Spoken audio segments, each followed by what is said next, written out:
esteja sobre todos nós, que estejamos aqui ouvindo aquilo que o Senhor tem para nos dar nessa noite, porção da sua palavra, que venha realmente encontrar terra fértil nos nossos corações e essa semente seja produtiva em nossas vidas.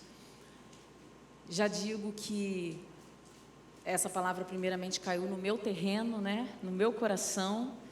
Nós que trazemos a palavra para a igreja, nós somos privilegiados nesse sentido de primeiro encontrar em nós uma terra fértil para que seja semeada. E nós mesmos já somos confrontados, transformados, renovados.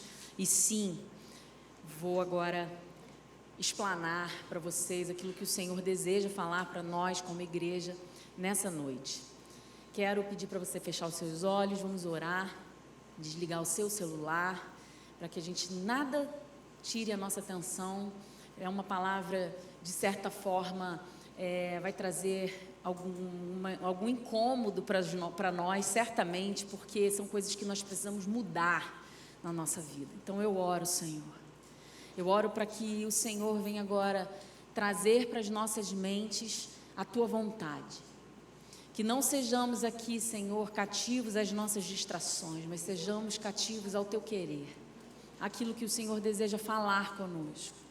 Aquilo que nós precisamos ser transformados, que o Senhor venha com a gentileza que só o Senhor tem, com a bondade que só o Senhor tem, com a capacidade que só o Senhor sabe fazer, da forma do Senhor, e nos mostre aquilo que precisamos entregar a Ti, para sermos transformados, sermos restaurados, e que o Senhor encontre cada vez mais espaço para habitar em nós.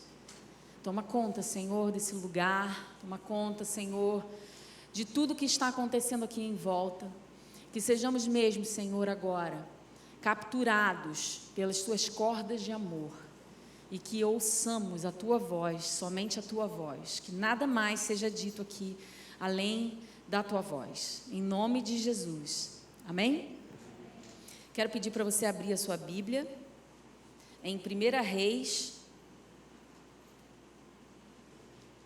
capítulo 12, 1 Reis, capítulo 12, a partir do versículo 25, nós vamos ler.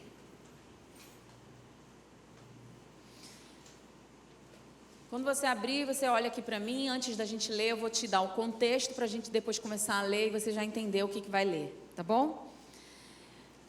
Existia ali um povo, e esse reino, depois que Salomão morreu, foi dividido em reino do norte e reino do sul. E Roboão ficou com o reino do norte, alguém falou norte, eu me confundi. Jeroboão ficou com o reino do norte e Roboão ficou com o reino do sul. E o reino do norte se tornou Israel e o reino do sul se tornou Judá. No reino do norte, muitas coisas começaram a acontecer, e no reino do sul, continuavam ali fazendo a vontade de Deus. E agora nós vamos ler Jeroboão e Roboão, então são os dois que ficaram responsáveis por esses reinos, tá? Então Jeroboão, versículo 25, edificou Siquém, na região montanhosa de Efraim, e passou a residir ali. Dali edificou Penuel. Então ele pensou: agora o reino voltará para a casa de Davi. Se esse povo subir para fazer sacrifícios na casa do Senhor em Jerusalém, que é lá no reino do sul, o coração deles se voltará para o Senhor deles, para Roboão, rei de Judá. Eles me matarão e voltarão para ele, para o rei de Judá. Por isso, depois de se aconselhar, o rei fez 2 bezerros de ouro e disse ao povo: basta de subir a Jerusalém. Eis aqui os seus deuses, ó Israel, que tiraram vocês da terra do Egito. Pois um em Betel e o outro em Dan. E isso se tornou em pecado. pois o povo ia até Dan, cada um para adorar o bezerro. Jeroboão fez também santuários nos lugares altos, e dentre o povo constituiu sacerdotes que não eram filhos de Levi. Instituiu uma festa no 8º mês, no 15º dia do mês, no dia 15º do mês, igual à festa que se realizava em Judá, e ofereceu sacrifícios no altar. Fez o mesmo em Betel, e ofereceu sacrifícios aos bezerros que havia feito. Também em Betel estabeleceu sacerdotes, que serviam nos lugares altos que havia construído. No 15º dia do 8º mês, escolhido a seu bel prazer, ele subiu ao altar que havia construído em Betel e ordenou uma festa para os filhos de Israel.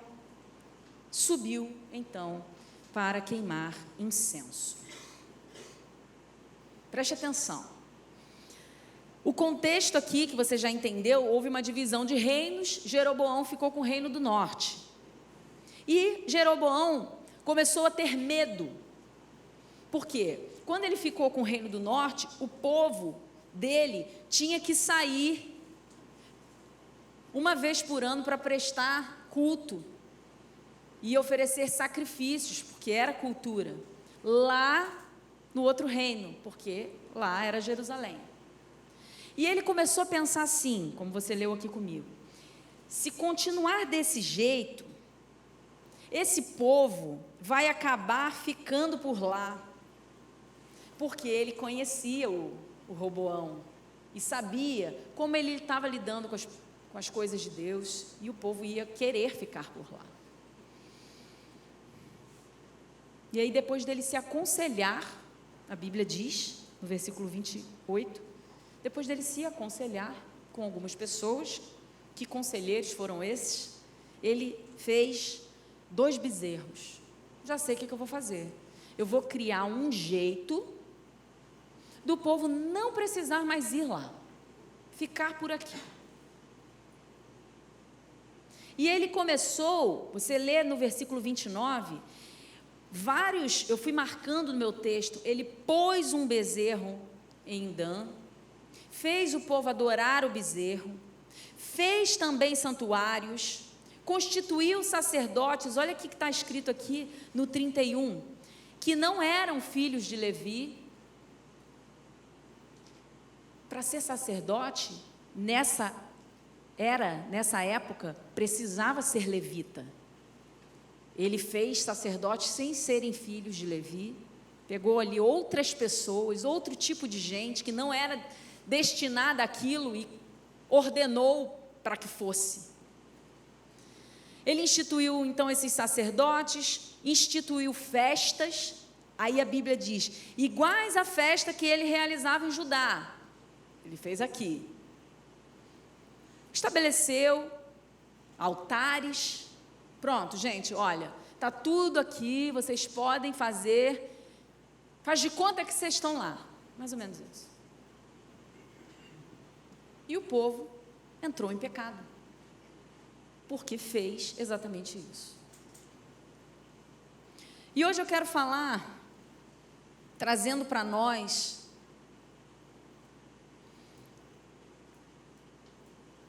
você recebeu de Deus uma terra,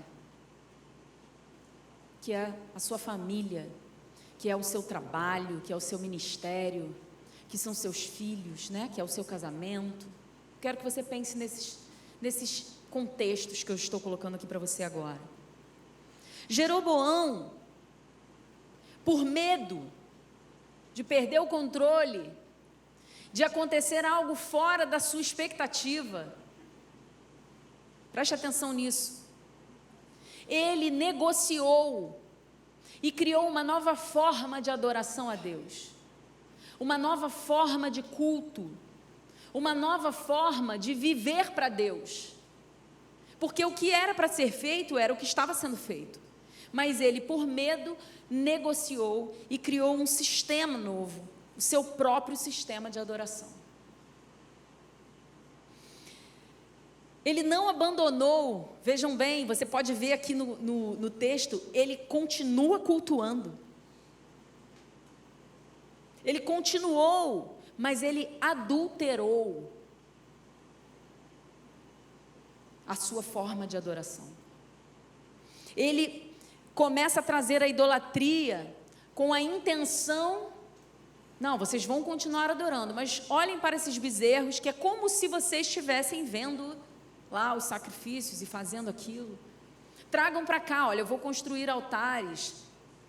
Mas os sacerdotes estão lá, né? Eu vou instituir sacerdotes, ó, está aqui todos os sacerdotes, vocês podem usá-los como sacerdotes. Então, irmãos, eu sinto, quando eu leio esse texto, que ele estava com uma ideia de que ele estava prestando culto, né? Mas era uma aparência de devoção. Para Deus não era. Para Deus aquilo era um fingimento. Para Deus aquilo era algo que não tinha valor. Porque foi Ele que estabeleceu, Ele que constituiu e não Deus. E da mesma forma hoje, muitos de nós mantêm essa forma de fé, essa forma de adoração, mas trocam valores que são estabelecidos por Deus na palavra e são confundidos. Nós muitas vezes estamos sendo confundidos, achando que estamos adorando ao Senhor na essência do que precisa ser feito, mas nós já nos perdemos no caminho, por conveniência, e nós estamos projetando um tipo de adoração ilusória, que não é a adoração que Deus quer que nós façamos.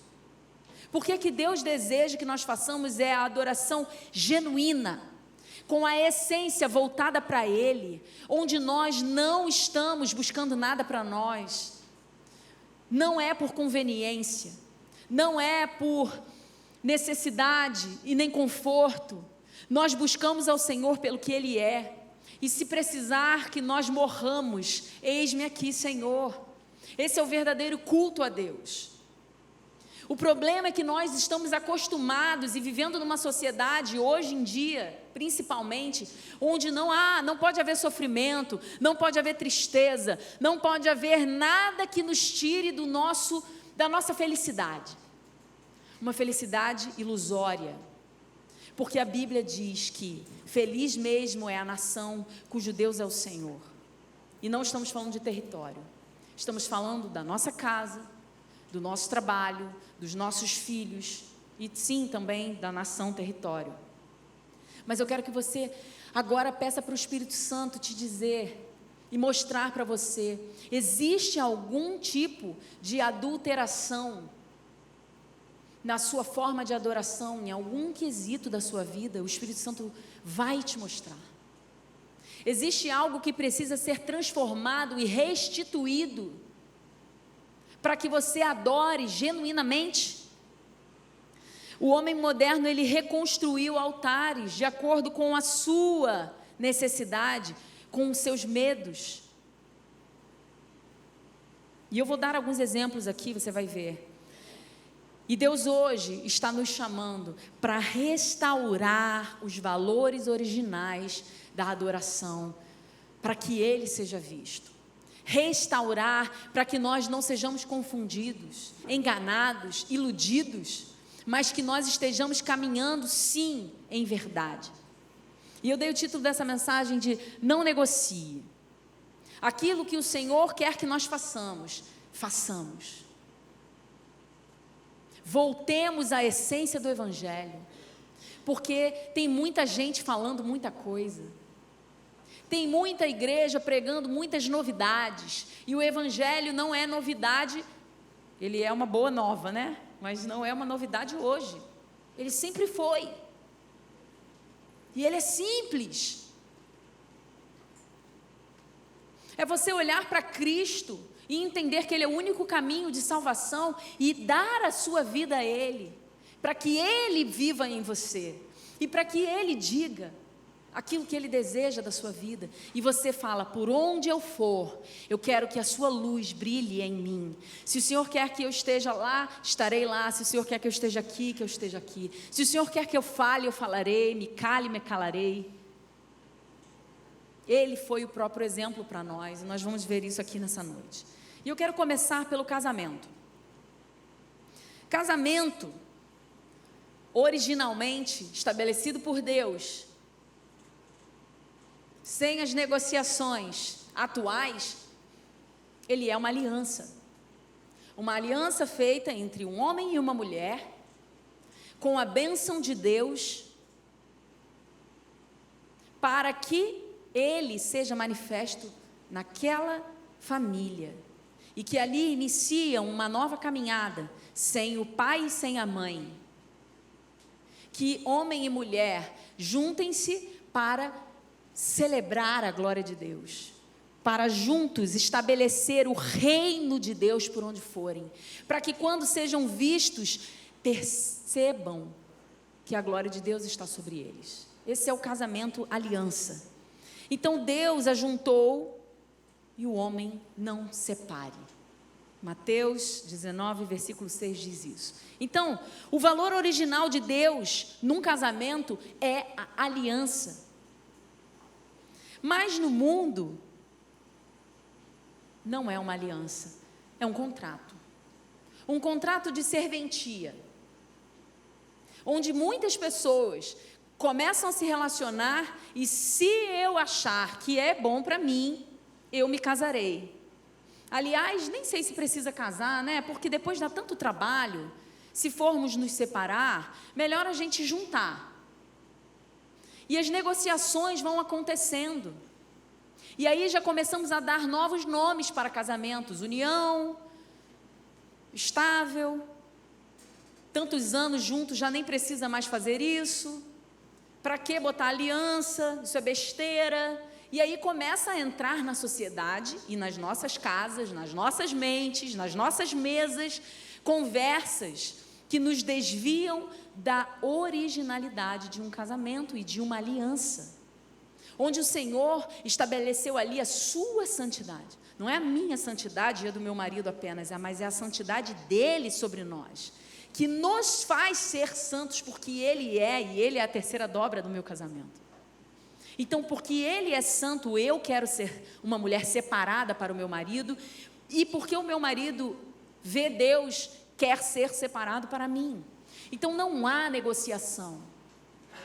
Agora, a aliança de Deus, ela é estabelecida por 3 valores principais: o compromisso, a entrega e a fidelidade. Então, num casamento originalmente de Deus, existe o compromisso. Eu tenho o meu compromisso com você, eu tenho a minha fidelidade a você, e eu tenho a minha entrega a você. São os valores que Cristo tem com a igreja, de fidelidade, compromisso e entrega. Agora, o homem transformou o contrato, a aliança em contrato, e fez isso para o seu próprio benefício. Enquanto nós entendemos que o amor que vem de Deus para um casamento, ele precisa ser sem buscar os seus próprios interesses, que não arde em ciúmes, que não procura se desentender, que não se irrita facilmente. Enquanto hoje nós vemos esse contraponto da sociedade dizendo: eu não aguento mais, né? Aí você acorda e você olha para a pessoa que está do seu lado e fala assim: gente, acabou. E aí você sai pela porta, você deixa os seus filhos, você divide lá as contas e divide os fins de semana. E isso tem entrado dentro da igreja, como se fosse algo natural. Inclusive, eu já vi pessoas que eu conheço que tiveram uma ocorrência, um adultério no casamento. Estavam afastadas de Deus, ok. Depois não restauraram esse casamento, partiram para os próximos relacionamentos, Você me perdoa, mas eu preciso dizer o que é verdade bíblica. E aí começaram de novo, né, uma caminhada com Jesus, e agora dizendo que esse novo parceiro é a bênção de Deus para ela, ou para ele. E ainda instituindo aquilo como um novo começo, uma nova graça de Deus sobre mim. E aí os filhos lá, dividindo 3 famílias, porque o outro também se casou de novo.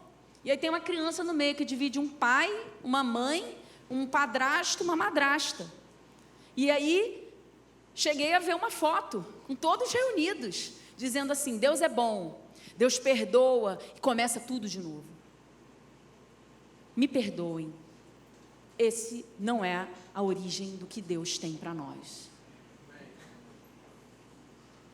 A essência de um casamento, a aliança de um casamento, não termina dessa forma. Isso são bezerros de ouro levantados. Isso são novas formas de adoração, novos sistemas. Você pode ficar chateado comigo, dizendo: e agora o que eu vou fazer? Eu preciso te dizer, porque não há negociação. A verdade de Deus, ela é absoluta. E nós precisamos entender que ou nós servimos a um Deus que pode restaurar, e eu vou ficar esperando Deus restaurar, ou eu vou me divorciar por algo, porque eu não posso mais viver nesse contexto, e eu vou seguir. Agora, você é a pessoa que adulterou, você vai em busca de novas pessoas, e você está se sentindo abençoado, isso não está certo. E eu vou te dizer, você pode ir embora, eu nunca mais voltar, vou usar as palavras do meu pai, mas isso não está certo. Precisamos resgatar os valores essenciais do que Deus planejou para homem e mulher, família. Jeroboão teve medo de perder o posto, o reino, as pessoas, e ele negociou, mudou a forma. E hoje nós precisamos lembrar que o medo não faz parte. E mesmo que percamos tudo isso, não podemos mudar os princípios de Deus.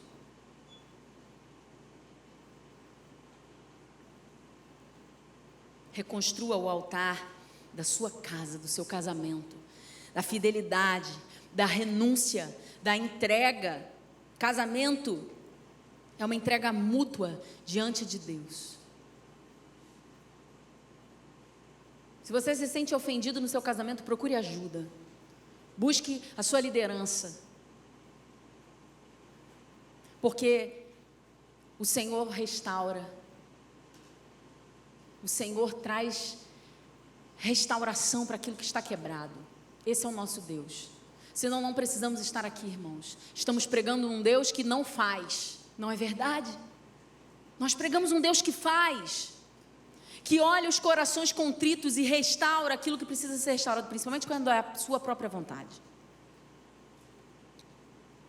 Segundo ponto, criação de filhos. Vamos falar de criação de filhos. Respira um pouquinho aí. Eu disse que a palavra ia doer um pouquinho.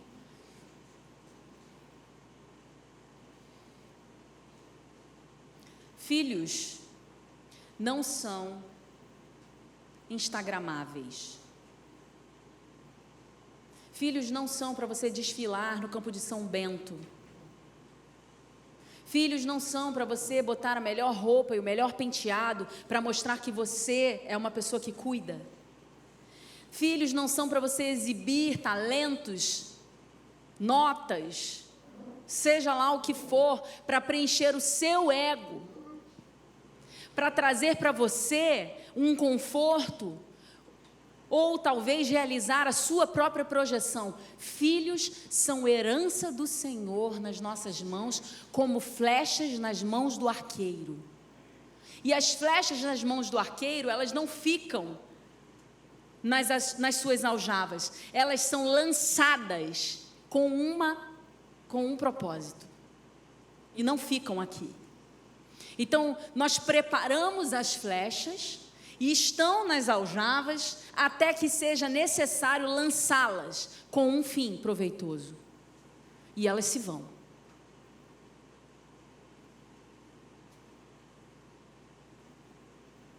Provérbios 22:6 diz: ensina a criança no caminho que deve andar. Você já conhece esse texto? A gente tem falado muito sobre isso aqui. E quando for grande, quando for velho, não se desviará dele. Isso não é só sobre evangelho. Se você é uma família que tem uma cultura de toda vez que você sentar para ver televisão, você vir com comidas, seu filho, quando for grande, não se desviará disso. Ele vai sentar para comer vendo TV.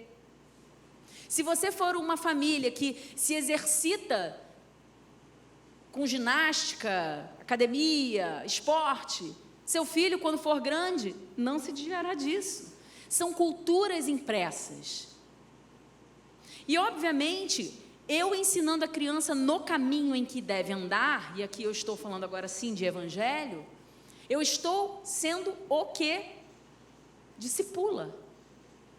E o que tem acontecido hoje? Nós temos terceirizado não somente a educação dos nossos filhos para as escolas e apoio, rede de apoio, né? Mas também temos terceirizado o evangelismo dos nossos filhos. Achando que, porque ele pode assistir um filme na TV evangélico, já está suficiente. Ou porque ele, uma vez por semana, está aqui com as professoras, que são excelentes professoras, mas uma vez por semana, foi o que a Débora falou hoje, é uma vez de 7. E as outras 6 de 7, quem está ensinando seu filho? Porque 1/7 é o que você está dizendo que acredita e confia. Mas 6/7, se não for você, alguém está fazendo isso. E eu estou aqui para te dizer, a sociedade ensina que os nossos filhos vão se descobrir sozinhos. E nós sabemos que ninguém anda sozinho. Ou você anda com a voz de Deus no seu ouvido, com as influências celestiais ao seu redor, ou você vai ouvir outras vozes.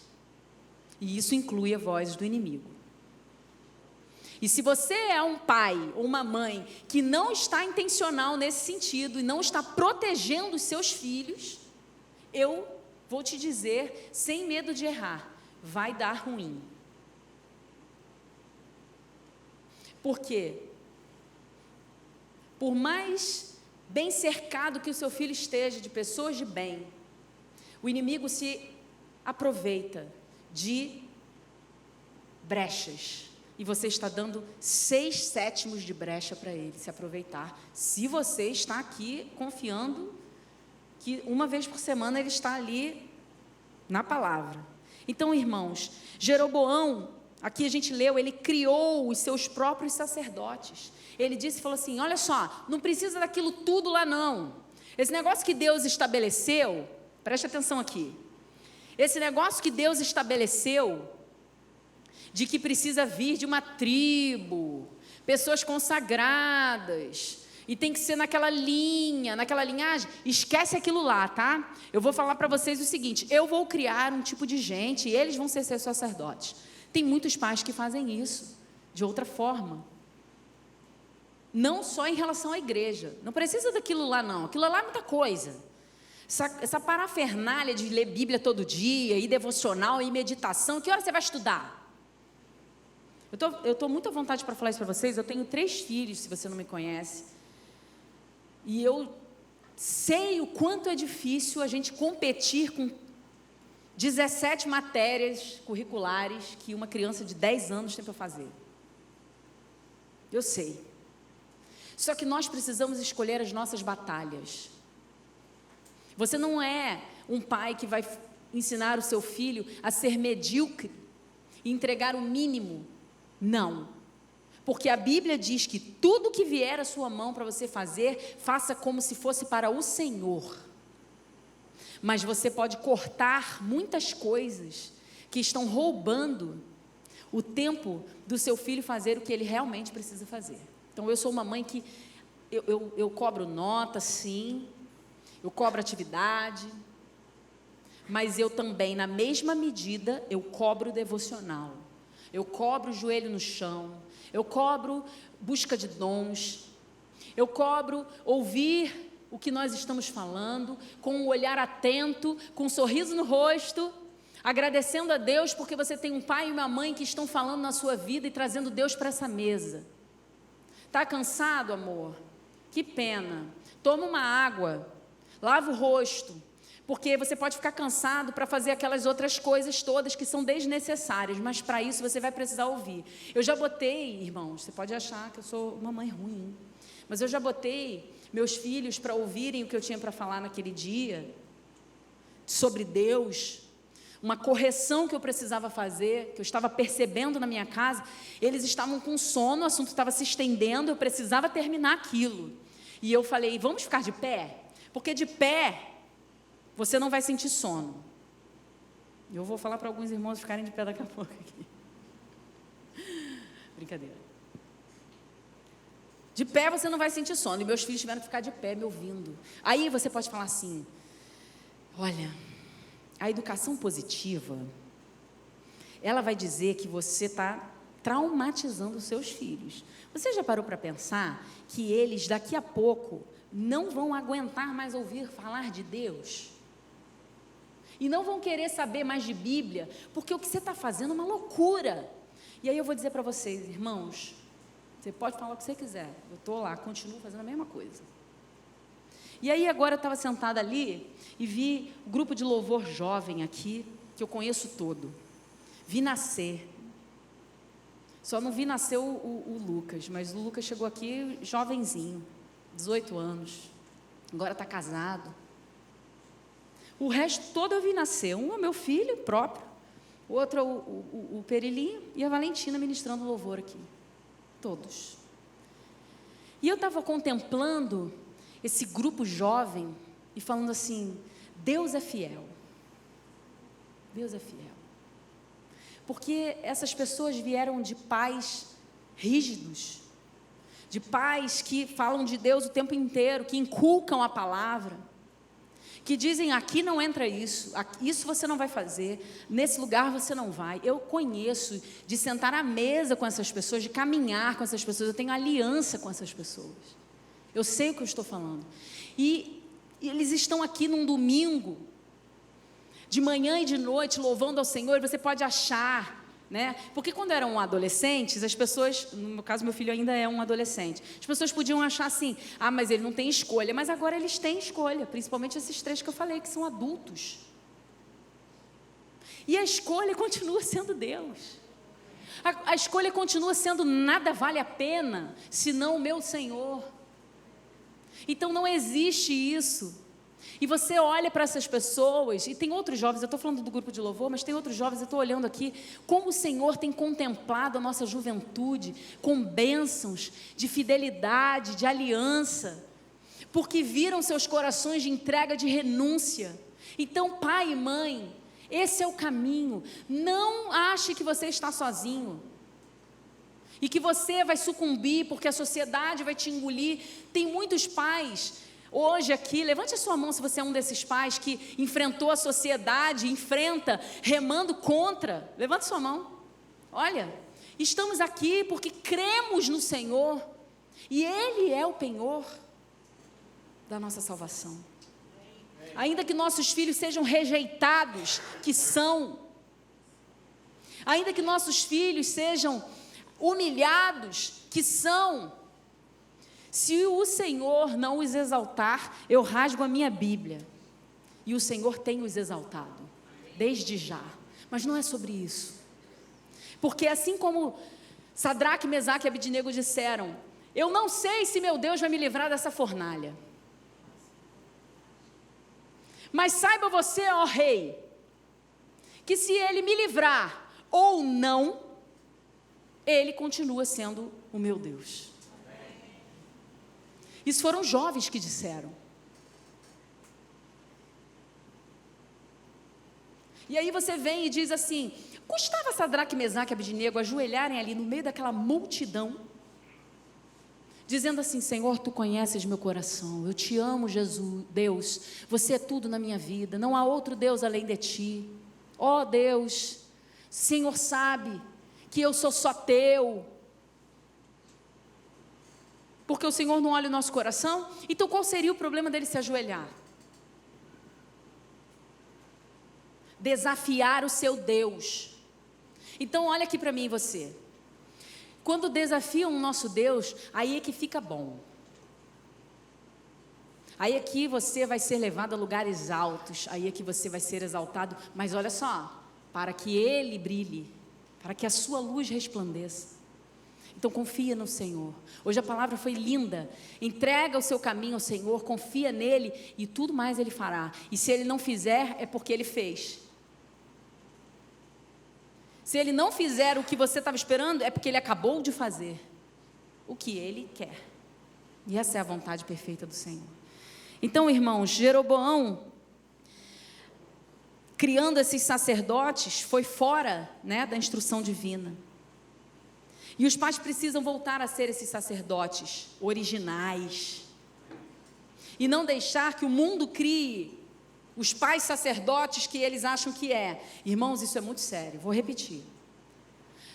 O Senhor estabeleceu pais como sacerdotes dos seus lares. E o mundo, inclusive a igreja, muitas igrejas têm criado novos tipos de sacerdotes dentro dos lares, que é uma projeção de acordo com a conveniência e com o conforto, e é uma ilusão de sacerdócio. Não existe sacerdócio. E aí é esse momento que Jesus naquele dia vai dizer assim: eu não vos conheço, mas Senhor, eu fiz assim, eu pegava a Bíblia, eu lia, eu orava, todas as refeições, sei lá, vou começar a dar exemplo aqui. E aí Jesus falou assim, mas não havia entrega, não havia separação, era um adultério com o mundo. Ao mesmo passo que você fazia isso, você destinava seu filho ao mundo. Não negocie seus filhos. Irmãos, eu sou muito radical. Eu sou radical a ponto de, tem programa que mesmo na faixa etária que o meu filho ou minha filha tem, então vamos lá, minha filha do meio vai fazer 10 anos, se ela não tem 10 anos, ela não vai assistir 10 anos, eu sou nesse nível, e mesmo assim, tem coisa livre que ela não vai assistir, tem coisa livre que nem meu filho de 15 vai assistir.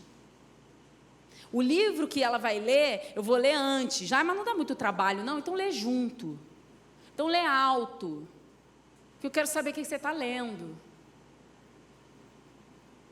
E aí teve um caso que eu soube de um professor cristão que chegou a uma determinada escola e pediu uns livros. Que livros vocês estão lendo? Porque ele soube, pelos corredores da escola, que as crianças, adolescentes, estavam lendo livros destrutivos.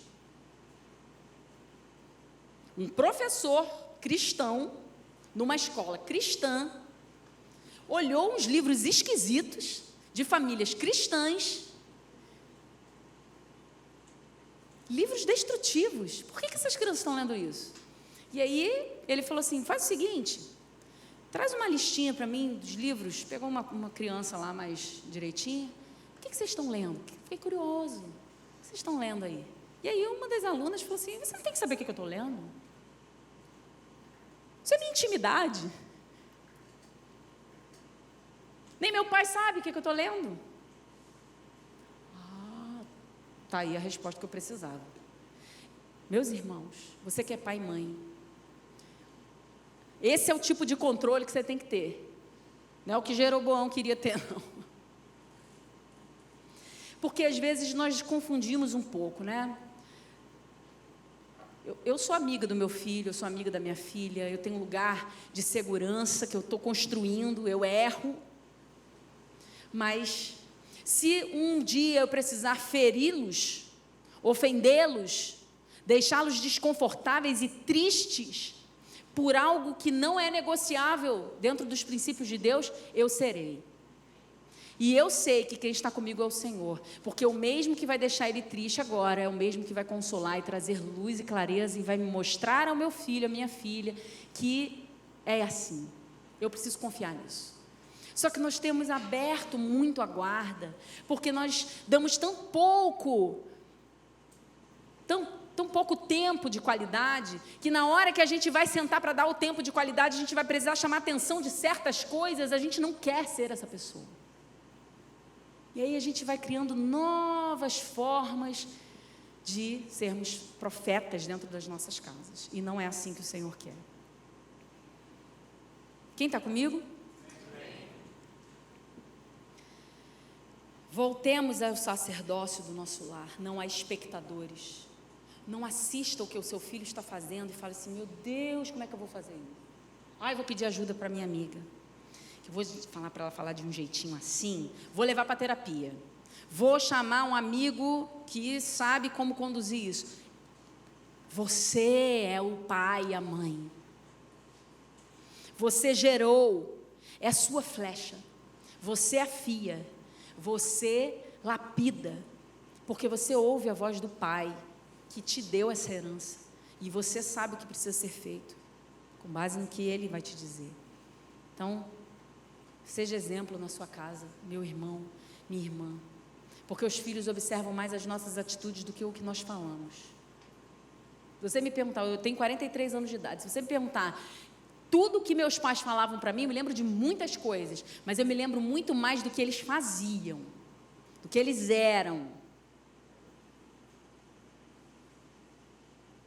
das suas atitudes diante das situações, isso eu me lembro mais. Tudo o que fizerdes, vamos fazer para a glória de Deus. Terceiro ponto, trabalho.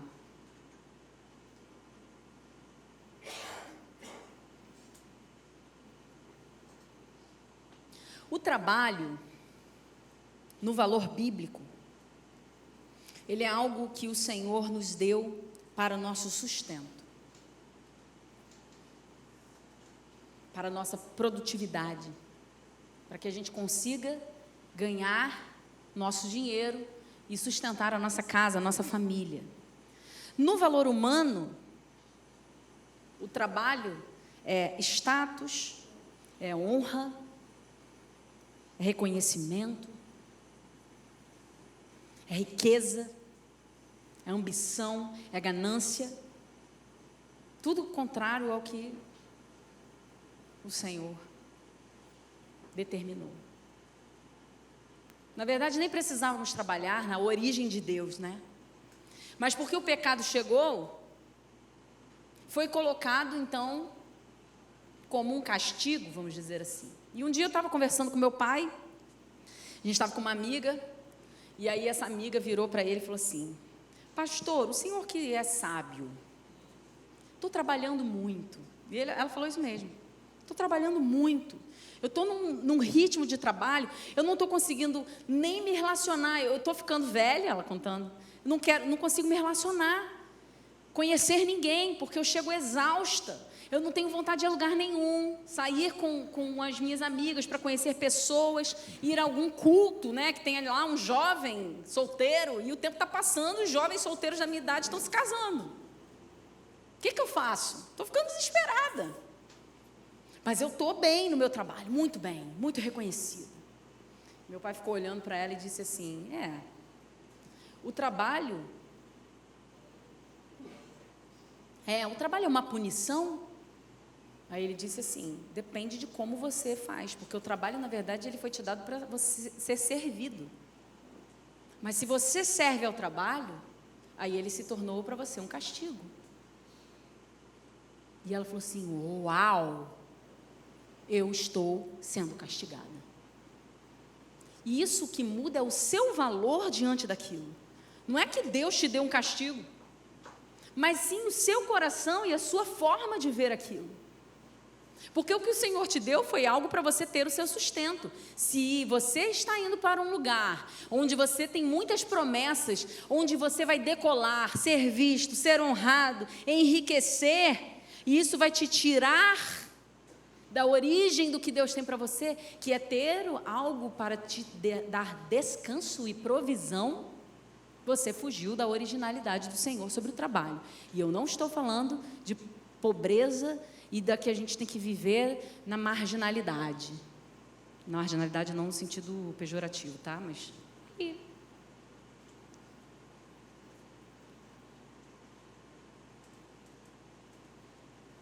Mas rapidamente nós temos muitas ideias quando uma demissão acontece. Ai, meu Deus do céu, fui demitido, fui demitida, vou fazer quentinha, vou fazer doce, vou vender não sei aonde, vou fazer maquiagem, vou fazer um cursinho aqui, e rapidamente nós nos reinventamos. Conheço inúmeras pessoas que chegam e dizem, como eu não fiz isso antes?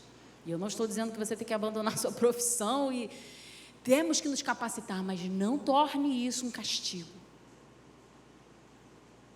Nós precisamos equilibrar o tempo, a casa, o trabalho. Tudo orbita em torno do Senhor. Então, se o trabalho rouba o seu tempo com a sua família, tem alguma coisa desequilibrada. Se você também só quer brincar com seu filho, não quer trabalhar, tem alguma coisa desequilibrada. Se você só quer dormir o dia inteiro, também não quer dar atenção para o filho, nem para o seu trabalho, tem alguma coisa desequilibrada, entendem? Precisa haver um equilíbrio. Filho, agora é a hora da mamãe trabalhar. Eu estava preparando essa pregação, não que isso seja o meu trabalho, mas acaba sendo a minha ocupação. E as crianças entrando no meu quarto o tempo inteiro. Eu falei, cara, vou precisar trancar a porta. Aí o Senhor falou assim, mas elas vão para a escola e você vai fazer o quê? Aí eu pensei, eu ia continuar assistindo aquele filme. Verdade? Porque não é legítimo a gente querer deitar para assistir um filme, aproveitar que as crianças foram para a escola. No meu caso, tá, irmãos, que tenho aquela tarde livre. E aí eu falei assim, não, tá errado. Vem, crianças, vão, o que vocês querem? Quero te maquiar. Aí maquiaram meu rosto inteiro, me botaram pregadeira. Maquiaram bonito, tá? Depois tive que sofrer para tirar. Aí acabou, levei todo mundo, voltei, meditei. Em menos de 1 hora eu terminei tudo que eu tinha para fazer. Eu estava ali patinando, com aquele alvoroço, todo mundo querendo entrar. O que eu estou dizendo é, eu preciso, não é contemplar o filho brincando, mas eu estou ali. Eu tenho essa oportunidade de estar ali, eu estou ali. Uma vez por semana, eu saio com o meu marido para contemplar-nos. Saio ou estou em casa, é o nosso tempo. E quando a gente está ali, quando a gente de repente se pega ali na distração, um está respondendo uma mensagem, daqui a pouco o outro está olhando porque assim, né, a gente às vezes vai tomar um açaí lá em Itacoatiara, aí a gente fica olhando aquele mar quietinho, um olhando para o mar, o outro também. Tudo bem, estamos juntos ali, mas cada um no seu pensamento. Ah, que mar bonito. Aí a cabeça da esposa. Ai, queria estar agora, sabe aonde? Lá em Búzios. Aí o que eu faço? Celular, Booking. Búzios. Aí eu já não estou mais ali. Eu já estou lá em Jeribá, procurando uma pousada a pé na areia. Pensão completa para não precisar sair de carro. Eu já estou ali. E aí, já que eu estou ali, o meu marido também foi responder uma mensagem do pessoal lá do condomínio, de uma reunião que vai ter mais tarde. Aí acabou, desconectou. Estão entendendo o que eu estou falando? Aí já não é aquele tempo que você reservou. Cuide, seja qualitativo no seu tempo. E aí, graças a Deus, o marido vira para a mulher e fala assim, caiu a rede da conexão. Eu vou para Búzios, não, estou aqui em Itacoatiara, que eu vou para Búzios. Uma brincadeira, mas você é assim? Quando a gente está lá, no momento, daqui a pouco a gente lembra de uma coisa e eu já não estou mais. E isso está virando um vício. Quando você percebe, você não está 5 minutos mais com alguém. 5 minutos é muito. A rede cai e você já está em outro lugar. E aí vem agora, né, os laudos do déficit de atenção. Não estou dizendo que isso é errado, quem tem, não tem. Eu estou dizendo que a maioria das pessoas estão se apropriando de um laudo de déficit de atenção, mas, na verdade, não estão trazendo a mente para trabalhar na atenção. Então, essa semana eu estava à mesa com meu filho, meu marido, meus filhos, né? A gente estava ali num discipulado. Na verdade, eu estava só com meu filho e Augusto.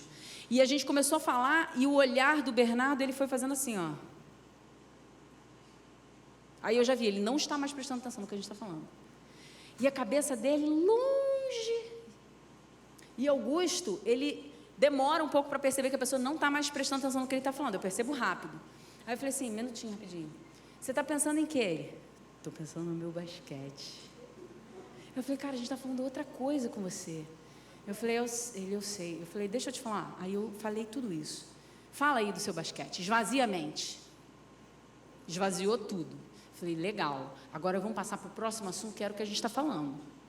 E você, eu falei para ele, tem que desenvolver a sua mente de ser capturado por quem está falando. E Augusto foi ensinando para ele, meu filho, quando alguém está falando com você, quando você olha para essa pessoa, você está ali dando a sua atenção para ela. Tudo bem que tem pessoas que são chatas e falam demais. Aí você pode fingir que você não está mais prestando atenção, às vezes ela para. Mas no caso ali está seu pai, sua mãe falando com você, te ensinando coisas bíblicas. E aí, ei, desenvolva sua mente para estar ali. E nós precisamos fazer isso. Então, o trabalho, na verdade, eu voltei para o filho. Desculpem, voltei para o filho. O trabalho, na verdade, ele virou vitrine. Eu trabalho porque eu quero chegar nesse lugar. Eu trabalho porque eu preciso marcar minha identidade, sabe? Porque eu vim de uma família muito guerreira e toda a minha família alcançou uma posição e eu tenho que alcançar essa posição. O que o Senhor está te pedindo? Porque aí você já começa a negociar os valores do que eu trabalho. Você já traz ali o quê? Identidade de vaidade, de afirmação, de status. Talvez você tenha uma insegurança que precise ser trabalhada pelo Senhor e você encarar o trabalho de outra forma. E peça para o Senhor trabalhar isso em você. Ele não precisa tirar o trabalho de você, mas sim transformar a sua visão em relação àquilo. E você vai se dar muito mais para Ele do que para o seu trabalho. Porque dele, para Ele, são todas as coisas. Então você está onde você está, no seu trabalho, no seu posto, no lugar que o Senhor te deu, por um objetivo, para que aquilo seja o seu sustento, o seu descanso e para que vejam Ele em você. Vou repetir, para que aquilo seja o seu sustento, o seu descanso e para que vejam Ele em você. Se está fugindo disso, desse tripé, o seu coração está valorizando coisas que não são originárias do Senhor para o seu trabalho.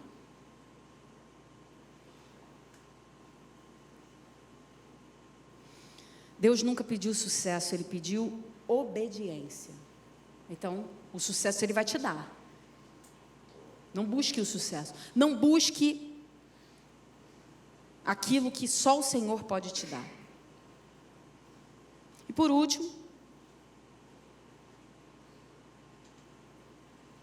dinheiro.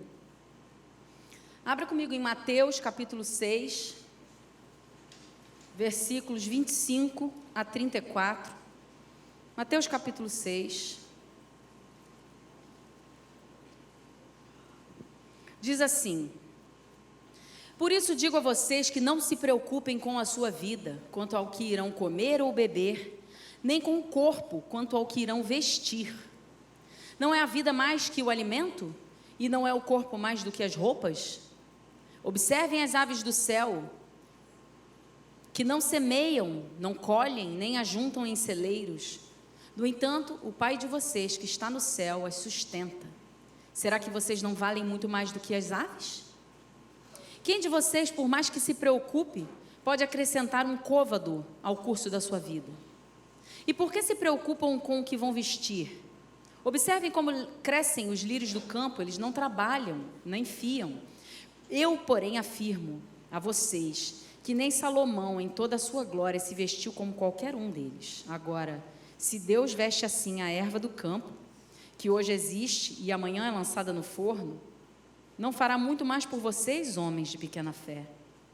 Portanto, não se preocupem dizendo: que comeremos, que beberemos ou com que nos vestiremos, porque os gentios é que procuram todas essas coisas. O Pai de vocês, que está no céu, sabe que vocês precisam de todas elas. Mas busquem em primeiro lugar o reino de Deus e a sua justiça, e todas essas coisas lhes serão acrescentadas. Portanto, não se preocupem com o dia de amanhã, pois o amanhã trará os seus cuidados. Basta ao dia o seu próprio mal. Palavra de Deus. O dinheiro é para nos servir. Nosso sustento, nosso conforto e segurança nessa terra, sim, vem do dinheiro. Porém, aquele que nos sustenta e nos traz a provisão é o Senhor. Se Ele é o seu pastor, se Ele é o seu Senhor, nada te faltará, porque você será abastecido de acordo com as necessidades que Ele vê. O problema é que nós definimos as nossas necessidades, e aí a gente volta para a história de Jeroboão. E a gente começa a correr atrás do dinheiro para satisfazer as necessidades que nós criamos, que são novos altares, que são novas formas de vida. Enquanto o Senhor nos disse em Mateus 6, comer e vestir. Ah, eu não posso mais fazer nada? Claro que sim. Mas a sua preocupação precisa estar nisso. E se o seu dinheiro der para você comer e vestir, essas são as necessidades. Óbvio, você sabe que anda comigo, que eu tenho uma frase na minha vida que eu falo assim: mimos do Senhor. Quando eu ganho alguma coisa que eu não esperava, eu digo mimos do Senhor, porque Ele dá. Ele dá. Agora, nós corrermos atrás do dinheiro para que nós mesmos nos mimemos diante daquilo que nós queremos, você vai ficar o dia todo trabalhando. E aí a própria Bíblia diz: vão será o seu acordar cedo, porque o Senhor dá aos seus enquanto dormem. Você é do Senhor?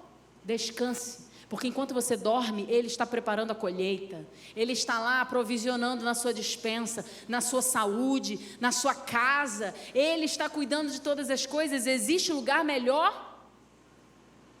E Ele é o provedor. Sim, vai ter o dinheiro, mas de acordo com a sua necessidade, com que o Senhor. Deus não está nos pedindo para substituí-lo nessa função. Ele disse: entrega e confia. Eu tenho essa função de cuidar, de prover. Eu sou o Deus que provê.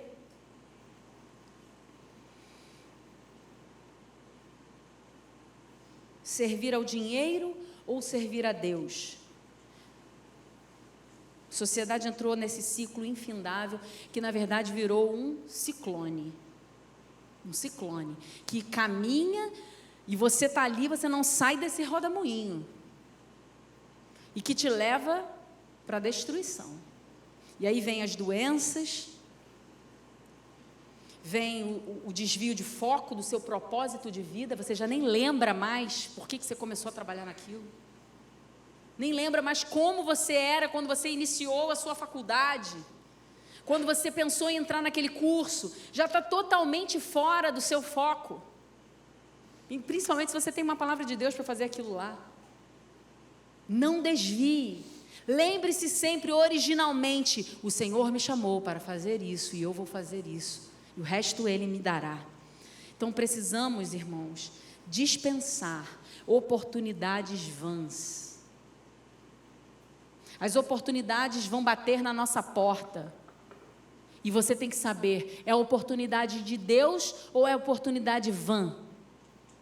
São oportunidades que me levarão para o meu propósito de vida que o Senhor destinou para mim, que são as origens da minha adoração, ou são propósitos de vida que vão me levar para os meus altares que eu estabeleci?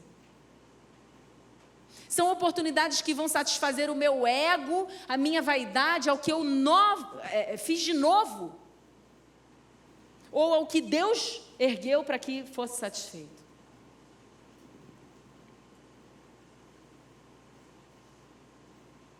Olhe para o Senhor. Senhor, quando a gente está confuso, não sei se você tem eu tenho essa mania desde criança. Eu morava num prédio alto, no 17º andar, e tinha uma varanda nesse prédio.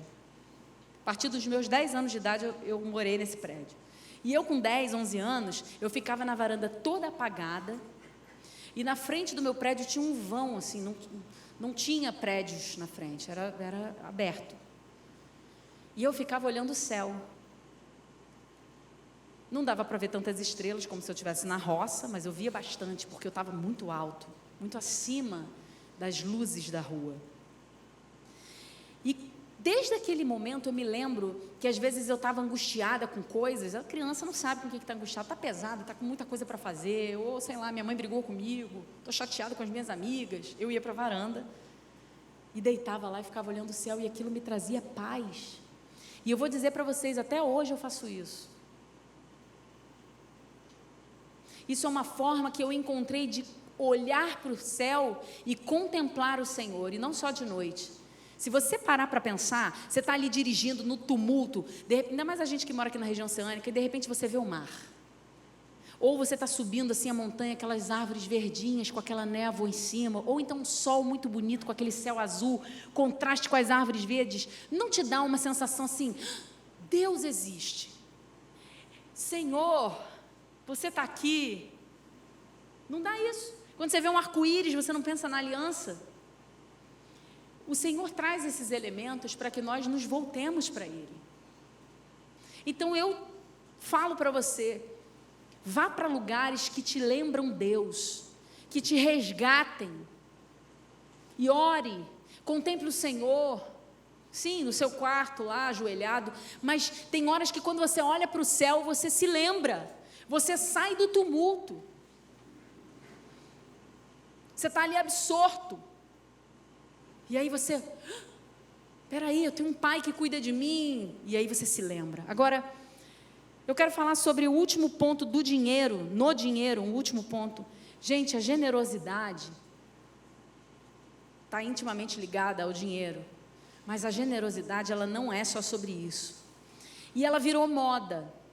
Você ser generoso virou uma coisa muito bonita, né, na sociedade. Uau, que pessoa generosa, ela paga a conta de todo mundo, ela nunca quer o troco, ela arredonda para cima, ela só dá presentes bons.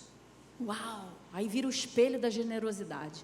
Deixa eu falar uma coisa para você, a generosidade, ela não é uma beleza para ser mostrada, a generosidade, ela não é uma habilidade de alguns, ela não é algo que nós devamos fazer para nos tornar melhores. A generosidade é um valor de Deus, um valor que nasceu de Deus, que é rico e que se fez pobre. Isso é generosidade. E que passou por humilhação, deu seu filho para salvar aquele que nele crê, e as pessoas rejeitaram ele, o humilharam, crucificaram. E mesmo assim, essas pessoas, sendo trazidas para Jesus em arrependimento, serão perdoadas e viverão com Ele. Isso é generosidade. Então, generosidade nada tem a ver com o que o mundo está erguendo. Generosidade não é sobre quantidade, sobre riqueza, mas sim sobre saber que a humilhação traz a exaltação. Saber que a rejeição, porque você ama a Deus, traz a exaltação. E a generosidade é sobre o coração voltado a Deus. E reconhecendo que Ele é único e que Ele é tudo. E que você não precisa de nada, se você tem Ele, Ele é mais do que prata, ouro e de qualquer outro bem que você pode ter. Então, riqueza no reino de Deus não é precisar de nada nessa terra. Generosidade no reino de Deus é olhar para tudo aqui e saber que Ele é mais valioso do que todas essas coisas, e não necessitar disso, porque você já tem o mais importante. E aí você canta que você ama Jesus mais que o ouro, prata, e que você quer que os seus olhos se abram para o que realmente importa. Sim, cante, mas viva. Conclusão. Voltemos às veredas antigas, voltemos ao altar que o Senhor ergueu para nós, no casamento, na criação de filhos, no trabalho e no dinheiro. Voltemos. Jeremias 6,16 diz: ponde-vos nos caminhos e perguntai pelas veredas antigas, e andai por elas. Andai por elas. As veredas antigas. Senhor, me leva de volta. Cadê a primeira origem do que o Senhor estabeleceu como casamento? Eu quero andar por essas veredas. Senhor, o Senhor me deu filhos, eu já me esqueci o que é para eu fazer. Eu estou completamente errado. Me restabelece nesse lugar e volte a andar você nessas veredas. Então volte ao altar original, onde a aliança vale mais do que a conveniência. A aliança vale mais do que a conveniência. Se você for rejeitado, ofendido, humilhado, lembre-se, isso faz parte do valor de Deus, de generosidade, e eu vou ser assim. Existe bênção nisso. Seu filho é formado dentro da sua casa, seu trabalho é adoração, e o seu dinheiro é provisão do Senhor para o seu descanso. Se não há descanso, não é provisão.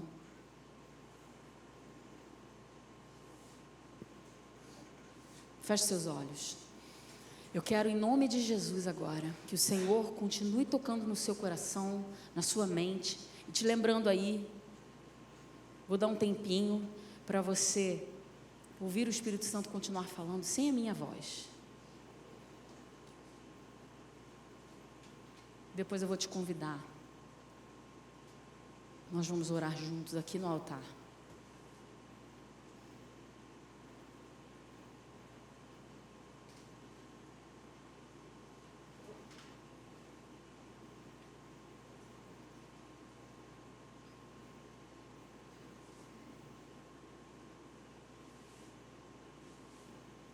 Sim, Jesus, não queremos ter medo, Senhor, medo de perder algo.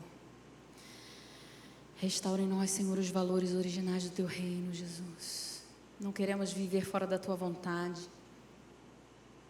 Restaura o Seu altar em nossos casamentos, restaura o Seu altar em nossos filhos, no nosso trabalho, na nossa forma de conduzir as nossas finanças. Fique de pé. Quero chamar você aqui no altar, que precisa da intervenção do Senhor em algo que o Espírito Santo te tocou aí. E eu quero que você creia que não é porque você vai estar aqui no altar que o Senhor vai fazer, mas sim o seu coração. Mas Deus me incomodou muito nessa tarde, enquanto eu estava pensando nessa mensagem, dizendo que o primeiro passo de restauração do altar é você se humilhar. Se humilhar e dizer assim: eu preciso. É você derrubar esse altar que você mesmo ergueu, talvez, ou alguém ergueu na sua vida por cultura, dizendo assim: não precisa disso não, Deus conhece o seu coração. Então já dê o primeiro passo e já faça assim: Senhor, eu quero restauração. E eu creio que profeticamente, quando você fizer isso, o Senhor já está restaurando a sua vida e o seu querer na sua vida. Seja o que for, nada é impossível para Deus.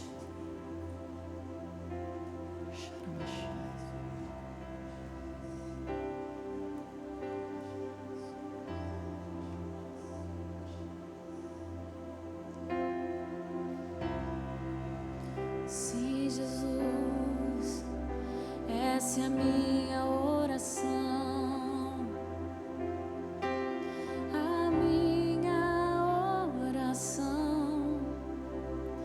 Que seja